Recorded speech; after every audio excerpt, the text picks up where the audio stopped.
আমি ভালো আর সব খারাপ। আমরা এই ভালো খারাপের মধ্যে যেতেই চাই না। রাজনীতিতে করি আমরা জনগণের জন্য। রাজনীতি, আরে ভাই দাঁড়ান, স্লোগান দেয়, এই জিনিসটাই বিরক্ত লাগে। স্লোগান দেন, আগে শোনেন, বোঝেন, আগে শোনেন, কথা শোনেন, বোঝেন, বোঝে জিনিসটা ডেলিভারি দেওয়ার চেষ্টা করেন। এই দেশের মানুষের রাজনৈতিক অধিকার প্রতিষ্ঠিত করা, অর্থাৎ মানুষ রাজনৈতিক অধিকার বলতে খুব সংক্ষেপে যদি আমরা বুঝে থাকি, তার কথা বলার অধিকার, মত প্রকাশের অধিকার, এবং বহির্বিশ্বে, বাংলাদেশ সহ বহির্বিশ্বে যেটি প্রতিষ্ঠিত যে তার মতামত প্রকাশ করার অধিকার, অর্থাৎ গণতান্ত্রিক বিশ্বে মতামত প্রকাশের ধরন হচ্ছে ভোটের মাধ্যমে সেটি প্রকাশ করা। এই অধিকারটিকে প্রয়োগ যাতে তারা করতে পারে সেটি প্রতিষ্ঠিত করা। দুর্ভাগ্যজনকভাবে দেশ স্বাধীনের পরে বিভিন্ন সময় থেকে থেকে জনগণের এই অধিকারটি বাধাগ্রস্ত হয়েছিল,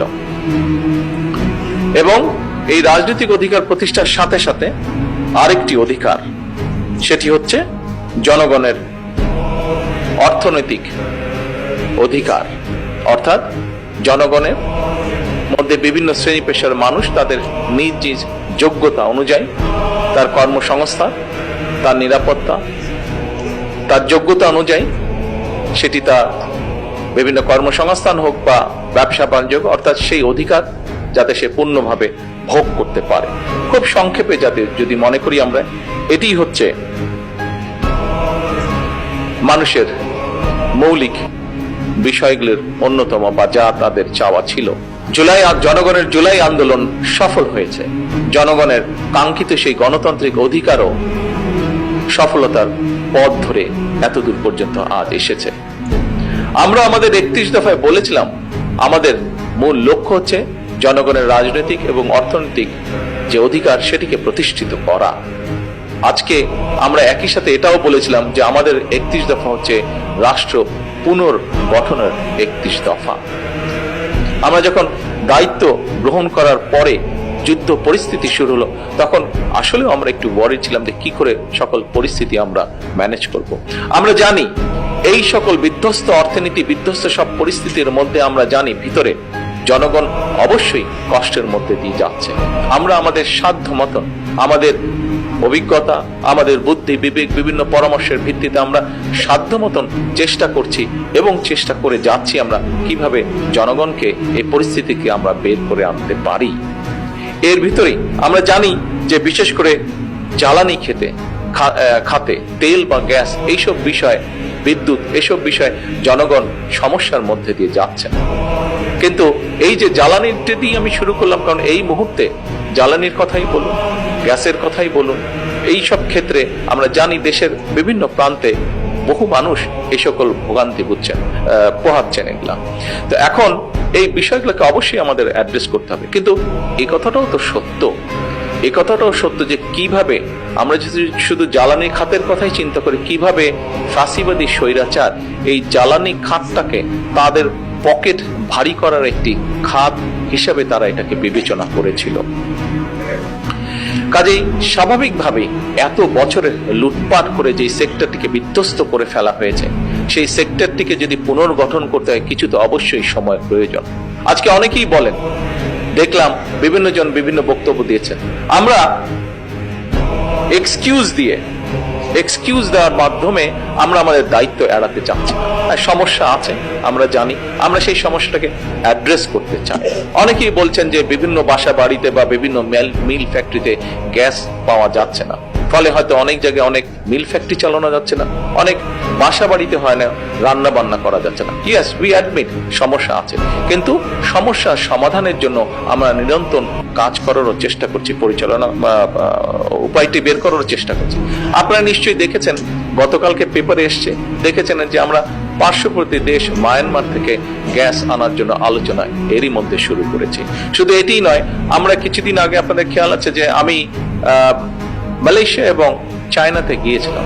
মালয়েশিয়াতে আমি ওখানে যে আছে পেট্রোনাস একটি তাদের কোম্পানি আছে, সেই কোম্পানির সাথে আমরা আলোচনা করেছি। গতকালকে সন্ধ্যার সময় তাদের সাথে জুম মিটিং ছিল এবং জুম মিটিং এ তারা মোটামুটি ভাবে কথাবার্তা কমপ্লিট হয়েছে এবং তারা চেষ্টা করছে, যেহেতু তারা অলরেডি জাপানের সাথে 20 বছরের একটা কন্ট্রাক্ট করে ফেলেছে, কিন্তু তার ভিতর থেকেও তারা চেষ্টা করবে যত দ্রুত সম্ভব আগামী অক্টোবরের মধ্যে তারা আমাদেরকে সেইভাবে গ্যাস দেওয়ার চেষ্টা করবে যাতে আমরা আমাদের মিল ফ্যাক্টরিগুলোতে গ্যাস সরবরাহ করতে পারি। এর ভিতরে আমরা চেষ্টা করছি যে একইভাবে আরো কিছু এইভাবে নিয়ে এসে আমাদের প্রায় 8টার মতন আমাদের বিদ্যুৎ কেন্দ্র আছে, যেই বিদ্যুৎ কেন্দ্রগুলোতে যদি আমরা গ্যাস সরবরাহ করতে পারি সাথে সাথে, তাহলে আগামী 3-4 ঘন্টার মধ্যে এইগুলোতে যদি গ্যাস কানেকশন দেওয়া যায় 3 থেকে 4 ঘন্টার মধ্যে আমরা 4000 মেগাওয়াট বিদ্যুৎ আমরা গ্রিড লাইনে সংযুক্ত করতে পারবো। এটাও কিভাবে করা যায় সেটিরও আমরা চেষ্টায় আছি।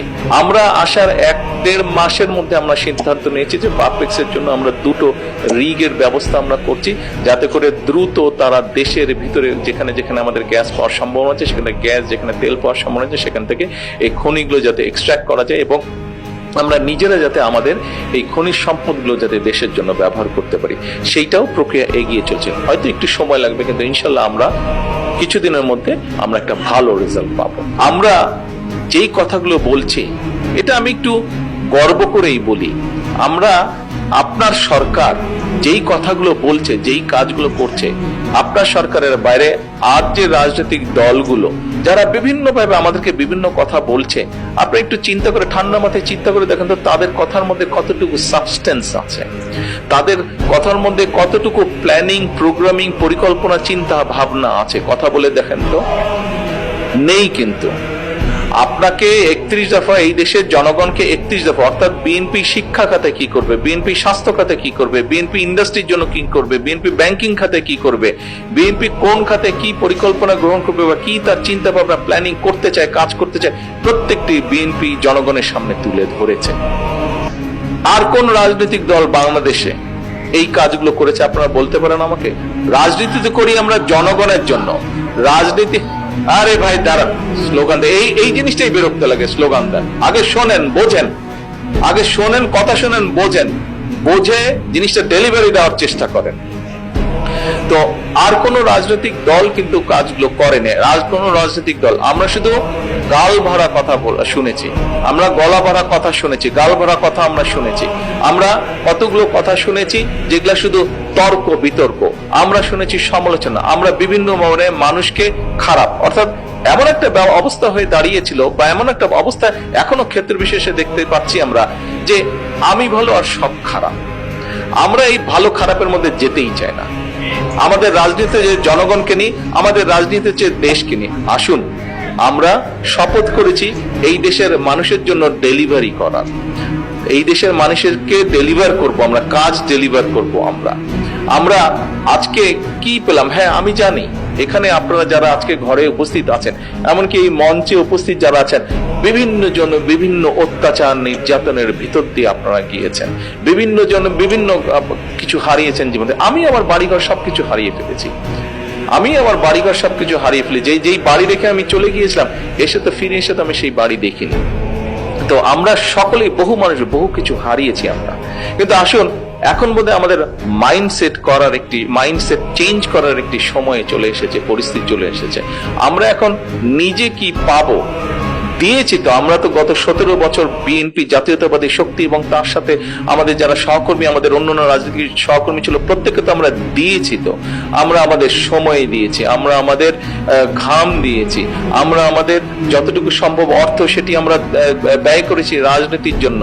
আমরা আমাদের পরিবারকে বঞ্চিত করে সেই অর্থ, সম্পদ, সময় সবকিছু আমরা দেশের জন্য, দেশের জনগণের জন্য আমরা ব্যয় করেছি। দেশের জনগণের গণতন্ত্রকে প্রতিষ্ঠিত করার জন্য ব্যয় করেছি, দেশের জনগণের অর্থনৈতিক স্বাধীনতাকে প্রতিষ্ঠিত করার জন্য ব্যয় করেছি। কাজে আসুন, জনগণ আপনাদের পক্ষে রায় দিয়েছে, এখন আমাদের সকলের দায়িত্ব হচ্ছে জনগণের সেই দেওয়া দায়িত্বটি সঠিকভাবে পালন করা, সঠিকভাবে সিনসিয়ার ভাবে আমাদের পালন করা। আমরা কি পাবো সেটি বড় কথা নয়, আমরা কি দিতে পারবো দেশ এবং জনগণের জন্য, সেটিই হোক আজকের এই জুলাইয়ের আমাদের যে রক্তঝরা জুলাইয়ের যে জাগরণের যে প্রোগ্রাম, আজকের এই প্রোগ্রামের আমাদের এটি হোক শপথ, এটি হোক আমাদের প্রতিজ্ঞা যে আমরা